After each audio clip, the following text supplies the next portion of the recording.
I hope I will make it short because I know when you are like the last person to talk, you don't want to keep the people because you have been here. But where you think it makes sense, I hope, and you have this speech to extract and through the prioritized action and see how are they going to be implemented.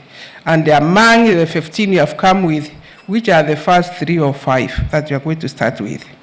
And you remembering gender equality relies a lot, not just on gender-based violence, that is a pillar you address yourself to, but also economic empowerment, also leadership, also when they come to women, peace, and security. So you realize as we're trying to implement that it touches on many pillars. Therefore, ladies and gentlemen, it is an honor for me and my ministry to join you and participate in the conference that is held in honor of the 2015 World Cross Country Champion winner, the late Agnes Tirop.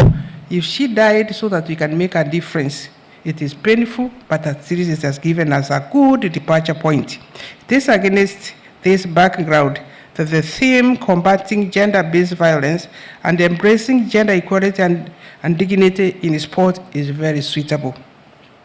The objective of this conference is to explore the challenges and the solutions of women's inclusion in sport as a critical intervention on gender equality and women empowerment for better future.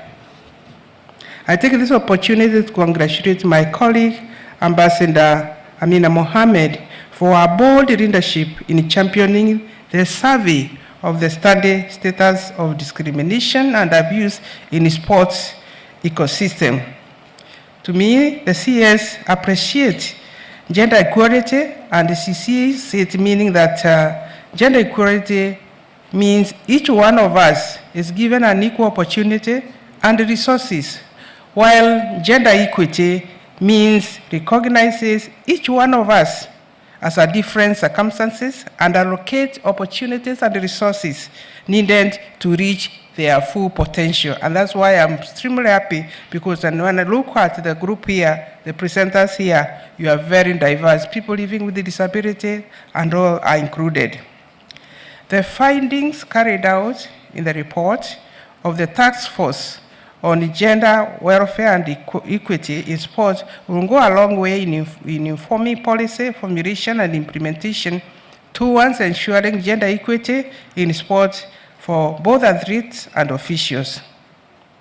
The recommendation to further improve Kenya's overall record on progress on the gender equality parameter under sustainable development goals.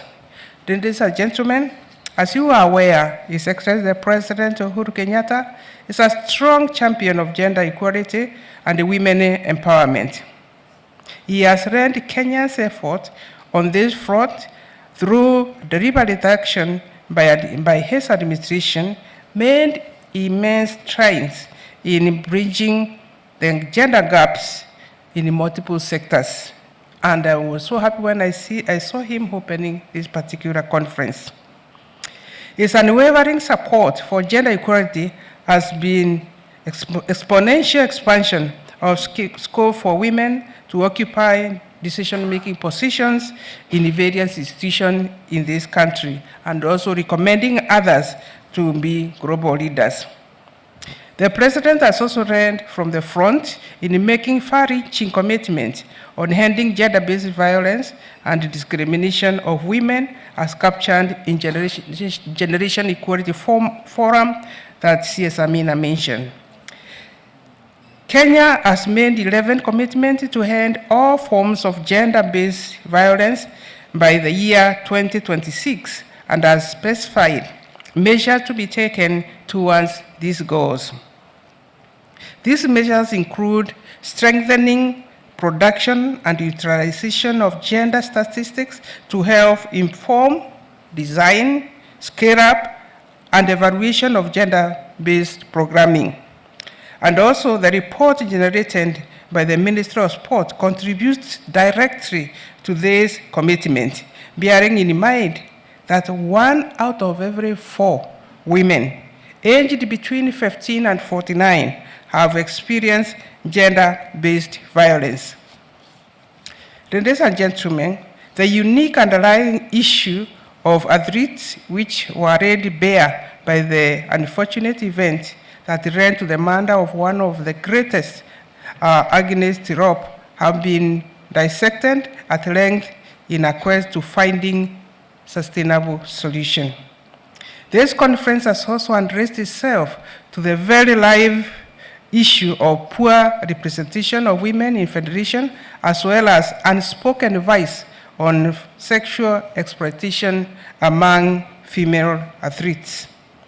From available statistics and the report launched here, it is clear women and girls have long suffered the violence of exclusion in sports. Women are underrepresented and as participants in competitive and recreation sports, sports leadership, and sports-related academic field in Kenya.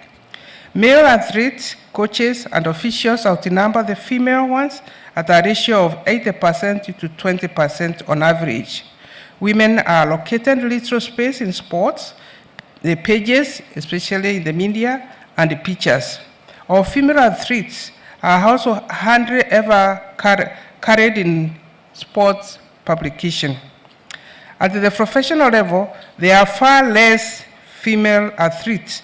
Most coaches are male, and the pay and allowances are a lot less than men. But as I was looking at some information yesterday, I learned in Cameroon, where the African Cup of Nations is going on, in one of the sports, the referee was a woman in a sport. And can you give a clap?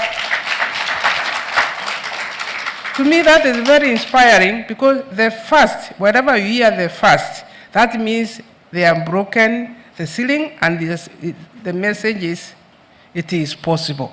Therefore, I think to me it is great. Similarly, where there are girls and women in sports organization structures, including schools, leagues, and federation, they have often left them struggling to make it on their own. The lack of both the human and financial resources required to prepare and support girls and women sporting talents have been persistent. Barriers have widened for gender gap in sports. Most of the commitments fail to be implemented due to lack of funding. This came out even in the communique. It is my hope that all the action from this conference will be funded. The focus on gender-based, and especially the focus on gender-based violence, we start with the prevention, protection, then responding, and prosecution. In my State Department of Gender that promotes equality, we all talk about the 3 P's and R. Because when we are dealing with the prevention, even the early warning, we are told even those who finally experience a very bitter experience, it